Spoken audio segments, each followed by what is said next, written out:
বঙ্গোপসাগরের গভীর ঠিক কতটা অজানা রহস্য লুকিয়ে আছে তা হয়তো এখনও জানে না বাংলাদেশ।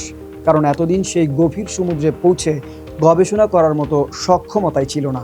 তবে এবার বাংলাদেশের ইতিহাসে প্রথমবারের মতো আন্তর্জাতিক মানের একটি অত্যাধুনিক ভাসমান গবেষণাগার তৈরি হচ্ছে, যা খুলে দিতে পারে বঙ্গোপসাগরের অজানা রহস্যের নতুন দুয়ার।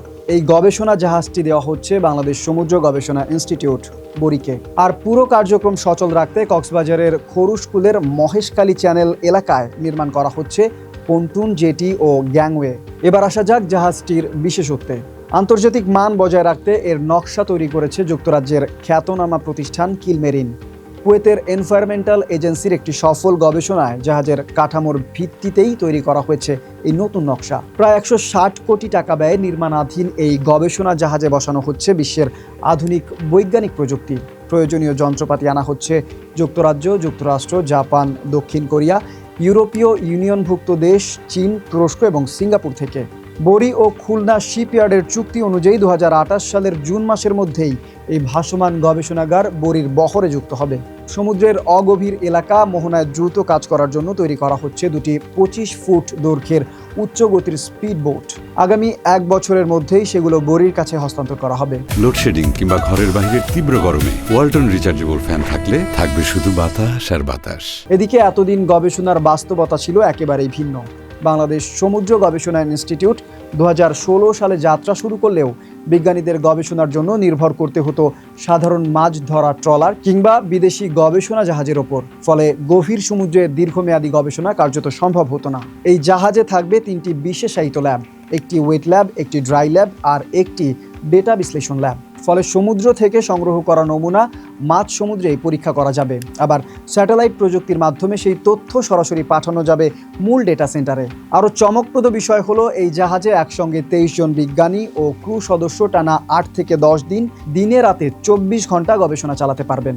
প্রশ্ন হলো, এই গবেষণার মাধ্যমে কি জানা যাবে? এই জাহাজে যুক্ত হবে সাব বটম প্রোফাইলার, মাল্টি বিম ইকো সাউন্ডার এবং সাইড স্ক্যান সোনার মতো অত্যাধুনিক প্রযুক্তি। এর সাহায্যে সমুদ্রতলের নিচে ভূতাত্ত্বিক গঠন এবং স্তরের নিখুঁত ছবিও পাওয়া সম্ভব হবে। এদিকে সমুদ্রের নিচে জমে থাকা পলি, মাইক্রোপ্লাস্টিক, ভারী ধাতুর নমুনাও বিশ্লেষণ করা যাবে। একই সঙ্গে গবেষণা করা হবে অতীতের জলবায়ুর পরিবর্তন এবং সমুদ্রের কার্বন সংরক্ষণের সক্ষমতা নিয়েও।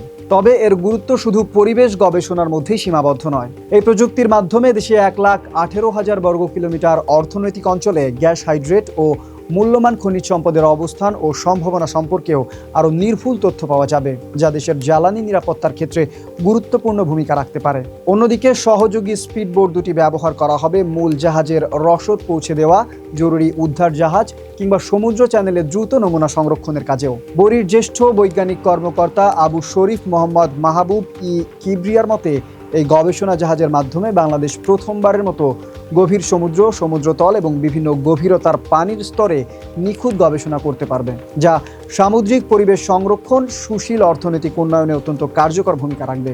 এদিকে এই সুশীল অর্থনৈতিক অগ্রাধিকার দিয়ে এই প্রকল্পের আনুষ্ঠানিক উদ্বোধন হয়েছে বাংলাদেশ নৌবাহিনী পরিচালিত খুলনা শিপইয়ার্ডে। সংশ্লিষ্টদের মতে এটি শুধু একটি গবেষণা জাহাজ নয়, বরং বাংলাদেশের সমুদ্র সম্পদকে বৈজ্ঞান ভিত্তিক ও টেকসইভাবে কাজে লাগানোর পথে এক ঐতিহাসিক পদক্ষেপ। আর সেই পথ ধরেই ভবিষ্যৎ দেশের অর্থনৈতিক স্বনির্ভরতায় যোগ দিতে পারে এক নতুন শক্তি।